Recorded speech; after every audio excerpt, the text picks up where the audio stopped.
Mga kababayan, mga katambay, kamusta po kayo? Sana po nasa mabuti po kayong kalagayan. Si Kamanong po, nagbabalik na naman po muli para po magkomento po sa inyo dito po sa Tambayang Makabayan. Magandang umaga po muna sa inyo, tanghali, hapon, gabi at madaling araw po sa ating lahat. Mag-umpisa na po tayo mga tambay, komentuhan po natin. Ito pong pinag-uusapan na po, walang katapusan po ito mga tambay. Magmula po nung mapalitan ng ombudsman, mga tambay, ay puro siya na lang po ang laman ng balita. Ito pong si Ombudsman Boying Remulla, mga tambay. Ibang klase si Boying. Politiko po ang dating. At ito po, ang issue po ng ating bansa, ang flood control. Pero pagdating po kay Boying, kailangan po tutukan ang issue po doon po sa panahon pa ni Napoles, mga bayan. Ito pong si Villanueva, ay nabasura na po ang kaso nito, mga tambay. Na-dismiss na. Pero sa kanya, ay gusto raw niya pong kasuhang muli si Villanueva. Kasi nga po, meron po kasi silang plano o mano dyan. Dahil si Villanueva po ay isang senador. Hindi po ba? At alam po natin na gusto nilang buhayin ang impeachment ng Vice President. Hindi po ba? Kaya kailangan po ng numero at mabawasan ang dapat mabawasan. Hindi kaya? Pakinggan po natin ang balita. At may sagot din po dyan mga tambay. Si Ombudsman, dating Ombudsman Martires, ang isa pong dating Supreme Court Justice, mga tambay. Mas magaling pa si Boying sa dating Supreme Court Justice. Unbelievable. Ito po mga tambay.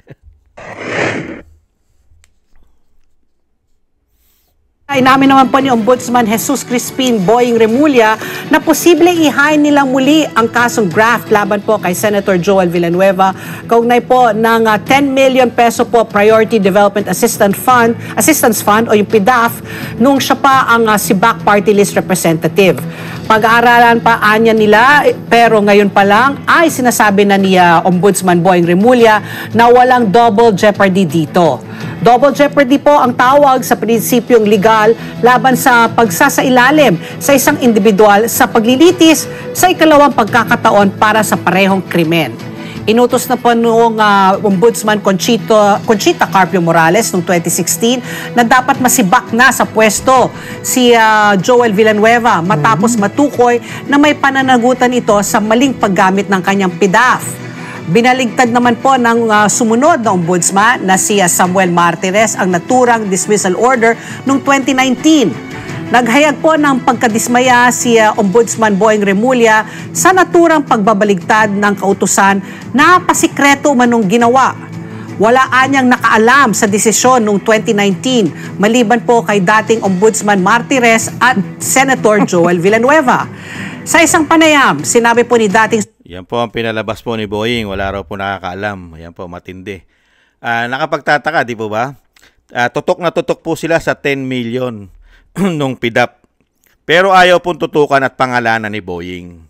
Yung kumita po ng daan-daang bilyon, daan-daang milyon na mga politiko po, nito pong 19 Congress. Ayaw niya pong magbanggit ng pangalan. Hindi ba? Hirap na hirap banggitin.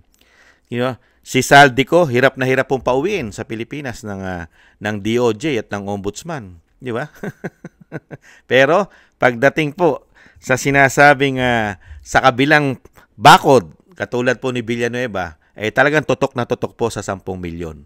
Mga ba? 10 milyon. Pero yung trilyon na pinag-uusapan, trilyon, mahigit 1 trilyon ang pinag-uusapan sa issue ng korupsyon sa flood control, ay hindi po nakatutok dyan si Boying. Unbelievable! Masyadong napaghahalata. Ganun po talaga mga kabayan. Pagka ang ombudsman po yata ay politiko umano. Pagka politiko at may amo umano. Pag may amo. Hindi kaya? Pakinggan po natin dyan pakinggan po natin si dating Ombudsman Martires, mga tambay. Tungkol po sa mga sinasabi po niya. Tungkol kay Boying. Tinitignan sa tinititigan. Now, why is it na sinasabi niya, bakit hindi alam na ibang grupo yung existence ng motion for reconsideration? Dahil yung ginagawa ko, hindi dapat malaman ni Atty. Trixie. Why? Baka pag nalaman ni Atty. Trixie, ibenta yung ginagawa ko. All Atty. Trixie has to do, if my recommendation is favorable to the respondent, look for the respondent and tell the respondent, gusto mo manalo sa kaso mo, bigay ka lang ng 20 million. It happened several times. Bigay ka lang 20 million, ako nang bahala kay ombudsman. Bigay ka 20 million, wala namang kaalam-alam yung ombudsman. Ang delikado lang doon, which happened in one case, ni-reverse ng ombudsman yung recommendation ng investigating officer, yung findings. So medyo may nagbalik ng 25 million doon sa kasong yon. This is a case somewhere in Batangas, you know. Yun ang nakakatakot doon. So hindi po pwedeng sasabihin mo yung ginagawa mo eh. Otherwise mabubukulan ka. Yan, Boying, mabubukulan ka raw dahil lagi ka nasa media. Hindi ba? Kailangan hindi mo sasabihin ang ginagawa mo kasi maraming mga politiko dyan na nanunuhol. Hindi po ba? Kaya napaagaling po pagka po ang ombudsman ay galing po sa Supreme Court at isa pong mga justice at naging justices. Hindi po ba? Pakinggan po pa natin itong isa, mga kabayan. Ibang klase itong si Boying. Oh. Talagang... Sa akin lang po. What is your take on what's going on right now? Well, I look at it as, as a diversionary tactic, as I said, to let the people in the meantime forget about the ghost projects, about the flood control anomalies. So divert it to the secret decision, which there is no secret decision. The secret decision is just, yung bukang bibig lang ni Ombudsman Remulla. But I would advise Ombudsman Remulla, if you are listening, you work. Stop conducting press conferences almost every day because you will never know what is really happening in the office of the ombudsman. Biro mo hindi mo alam ang proseso sa isang kaso. Kaya kung minsan nagmumukhang tanga yung ombudsman. Kaya kung wala kang gagawin, press con ka na mag-press con, wala ka talaga malalaman sa ombudsman. What is your take on what's going ayan. on right now? Wala ka palang, magiging tanga ka raw. Boying, sabi ng dating Supreme Court Justice na si Samuel Martires, magiging tanga ka, magiging bobo ka. Kasi, tutukan mo yung opisina mo, mag-research ka, pag-aralan mo ang trabaho mo bilang ombudsman, hindi yung lagi ka nasa press release ka ng press release. Lagi kang laman ng media. Hindi po ba? Kaya, ano sabi ni Samuel Martires ng dating Supreme Court Justice at naging justice din po ito at ng Sandigan Bayan. Hinawakan niya rin po ang Sandigan Bayan eh. Di ba? Pagdating po sa batas. Hindi po ba? Kaya dito po kay Boying, mga kabayan, pag-aralan mo trabaho mo. Ano sinasabi niya? Dinadivert mo lang ang issue. Ang issue kasi flood control. Yan ang tututukan, yung issue ng flood control. Malawak ang korupsyon na hindi matanggap ng taong bayan. Hindi kasi kayang tanggapin ng taong bayan na trilyon at daan-daang bilyon ang ninakaw ninyo umano ng inyong administrasyon umano. Hindi po ba? Grabe, no? Pero dinadivert lang po nila issue para po may ibang pag-usapan katulad po kay Villanueva. At syempre, ang sinisiraan pa si Samuel Martires, ang dating ombudsman Martires. Hindi po ba? Ganyan po katindi. Ito pong si Boying. Kaya nga po napagsasabihan na baka maging bobo ka, Boying. Nakakabobo daw yon. Sabi ni dating ombudsman Martires. Mapagsasabihan kang bobo sa ginagawa mo. Kasi hindi ka na tumututok sa trabaho mo eh. Puro ka lang press release. Diba? Saka hindi mo pwedeng sabihin ang mga gagawin mo. Bakit? Bakit mo sinasabi? Bakit? Gusto mo rin masuhulan? Katulad na sinasabi ni dating dating ombudsman Martires. Kasi pagka yan ay lagi mong iniyayaw-yaw o pinahayag sa media, malalaman niya na matiwaling politiko. At pwede kang suhulan. Hindi po ba? Para malinis po ang mga politikong tiwali. Ganun po eh. Kaya kailangan po yan, ang pag-iimbestiga ay hindi po matakaw sa media. Yan ang number one, kailangan sa ombudsman. Tahimik ka lang. Hindi yung para kang politiko, Politiko naman talaga, kaya laging laman ng media. Kaya mapupulaan ka talaga, boying. Hindi po ba? Ano naman ang panama mo kay dating Supreme Court Justice Martires? Sige nga. At pagdating naman ng tamang panahon, mababaliktad naman lahat ng sitwasyon. Baka ikaw naman ang napakaraming sasagutin na issue para naman sa iyo at para sa anak mo umano. Hindi kaya? Iintayin po namin yon. Iintayin po namin yung mga panahon na yon na ikaw naman ang sasagot sa dami ng issue na ibabato sa iyo. Hindi kaya? Kaya dito po mga tambay, binasag na po ni dating Ombudsman Martires ang ginagawang trabaho ni Boying. Pag-aralan mong mabuti lahat ang iyong ikinakaso at ang iyong trabaho at kailangan hindi puro media na araw-araw ka nasa media. Lahat po kasi na naging ombudsman sa ating bansa, mga nagdaang ombudsman, katulad po ni Samuel Martires, hindi po matakaw sa media yan. Nagtatrabaho po yan. At naghahanap po ng maraming ebidensya. At syempre, hindi mo kailangan pong i-expose yan. Kasi baka masuhulan yung mga nag-iimbestiga.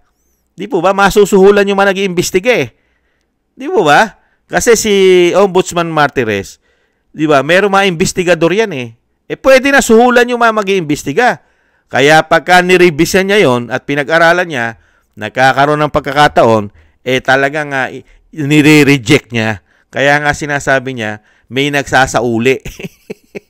May nangyayaring ganon na yung suhol doon sa nag-imbestiga sa isang politiko, mawaway ay bayad na para pumabor sa kanya, pero hindi naman kinatigan ng isang ombudsman katulad ni Ombudsman Martires nung panahon niya. Kaya may nagsasauli ng pera sa politiko. Yun ang mali. Hindi po ba? Kaya hindi pwedeng madaldal ka sa media. Pero yan ang gusto ni Boying. Dumami yata ng dumami ang makikipag-usap sa kanyang politiko para yata umano doon sa masinasabi ng dating ombudsman na mga suhol. Hindi kaya? Nagtatanong lang si Kamanong. Kaya yan po ang pinakamasakit. Yung big issue po sa ating bansa na flood control at napakarami pang korupsyon na ginawa po nila magmula nung 19 Congress, isang damukal na issue ng korupsyon sa pera ng taong bayan. Pero pagdating po sa ombudsman ngayon, kay Boying, hirap na hirap po. Tutukan at pangalanan lahat ang mga politikong nakinabang at kumita ng napakalaking porsyento, mga kababayan. Pero pagdating po sa mga sinasabing kalaban nila, ay napakadali pong pangalanan at tinututukan kahit po panahon pa ni PIDAP, mga kababayan. At pagka binuksan mo ang panahon ni PIDAP, masasama po ang pangalan ng dating Pangulong, ng Pangulo pala. Kasama, ayon kay Chavit Singson, kasama po ang pangalan ng Pangulong Marcos sa PIDAP issue. Kasama po. At napakarami pa. Hindi po ba? Pag binuksan mo ang PIDAP, huwag mo isi-single out. Hindi po ba? Buksan mo lahat. At pagka yung PIDAP ang binuksan mo, wala na po. Finish na. Swerte na po yung mga magnanakaw ng 19 Congress. Lahat po na nagnakaw sa 19 Congress, lalo po pagka kaalyado na administrasyon, ay safe na po sila. Mga kabayan, unang-una po, yung mga pwedeng gawing state witness ay ayaw po nilang gawing state witness. Katulad po ng mga diskaya. Kaya tapos na po ang boxing, mga tambay. Masuswerte na naman po sila. Yan po mga kabayan ang ating komento. Dito po sa bubuhaying kaso na naman po ni Villanueva, mga tambay. At sinagot naman po ito ng dating Ombudsman Martires na yung mga isyong binabato po sa kanya. Kaya po Boying, para hindi ka maging bobo, ayusin mo trabaho mo. Para hindi ka maging bobo. Ayon po yan sa dating Ombudsman Martires. Maraming salamat po mga tambay sa gusto po natin tambayang makabayan sa YouTube at TikTok. At ganoon din po sa mga mga subscribers po natin at sa mga nagbibigay po ng tulong. Thank you po sa inyong lahat. Maraming salamat po. Shoutout po sa inyong lahat. At syempre po sa mga nagko-comment, like, share, and subscribe. Thank you rin po. At manalangin po tayo mga tambay. Panalangin po natin ang ating bansa na matapos na po ang kawalanghian po at kademonyohan ng mga sakim at ganid sa pera at kapangyarihan. Sana po matapos na po at dinggin po ang ating mga dasal at panalangin.